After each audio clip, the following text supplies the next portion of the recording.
আপনি কি কখনো ভেবেছেন যদি আপনি টাইম মেশিনে বসে অতীতে চলে যান তাহলে কতক্ষণ বেঁচে থাকতে পারবেন? লেভেল 1, 2000 বছর আগে প্রাচীন সাম্রাজ্যের যুগ। হয়তো আপনি 1 মাসের মতো টিকে যেতে পারবেন, তবে ভুল করে কোনো রাজাকে ব্রো বলে ফেলবেন না, না হলে সরাসরি জেলে যেতে হতে পারে।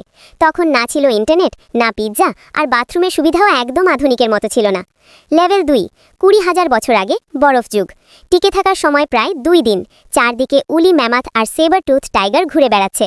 ঠান্ডায় যদি না মরেন তাহলে খাবার খুঁজতে হবে, কারণ এখানে কোনো ফুড ডেলিভারি আসবে না। লেভেল 3, 2 লাখ বছর আগে প্রাচীন মানব পূর্বপুরুষদের সময়। আপনি হয়তো 4 ঘন্টাও ঠিকমতো টিকে থাকতে পারবেন না। আপনি হ্যালো বললেই তারা ভাববে আপনি কোনো অদ্ভুত প্রাণী, আর সঙ্গে সঙ্গে পাথর ছুঁড়তে শুরু করবে। লেভেল 4, 65 মিলিয়ন বছর আগে ডাইনোসরের যুগ।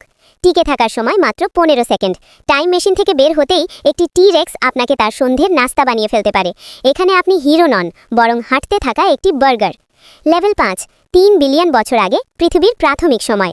রেকর্ড টিকে থাকার সময় মাত্র 3 থেকে 5 সেকেন্ড। না ছিল অক্সিজেন, না গাছপালা, শুধু ফুটতে থাকা লাভা আর বিষাক্ত গ্যাস। একবার শ্বাস নেওয়ার চেষ্টা করলেই গেম ওভার। তাই সত্যি বলতে আজকের সময়টাই সেরা, অন্তত ইন্টারনেট তো আছে। আপনি কোন লেভেলে বেঁচে থাকতে পারবেন বলে মনে করেন? কমেন্টে অবশ্যই জানান।